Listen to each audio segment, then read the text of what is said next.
ஒரு தரையில் ஒன்று எழுதிட்டு இருந்தார். அப்போ உடனே இவர் ஓயாமல் இவரை கேட்டுகிட்டே இருக்கும்போது அவர் சொன்னார், உங்களில் எவன் என்ன பண்ணல பாவம் செய்யலையோ முதலாவது கல் எடுத்து அவங்க மேலே நீங்கள் என்ன பண்ணுங்க ஏறிங்கன்னு சொல்லிட்டாரு. உடனே எல்லாரும் என்ன பண்ணாங்க, கீழே நீங்கள் படிச்சுட்டு பார்த்தீங்கன்னா 9 அதெல்லாம் படிச்சுட்டு பார்த்தீங்கன்னா சிறியோர் பெரியோர் எல்லாரும் என்ன பண்ணாங்களாம், கல்லை கீழே போட்டுட்டு போய் நின்ட்டாங்களாம்.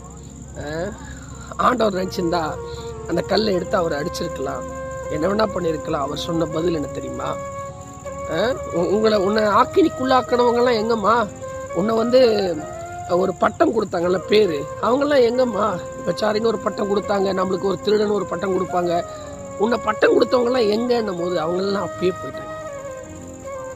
இன்னைக்கு ஒரு சோசியல் மீடியாவில் பார்க்குற ஒரு பிரபலமான ஒருத்தர் சொல்கிறாரு, நீங்கள் என்ன பண்ணுங்கன்னா கல்யாணம்லாம் பண்ணாதீங்க, கல்யாணம்லாம்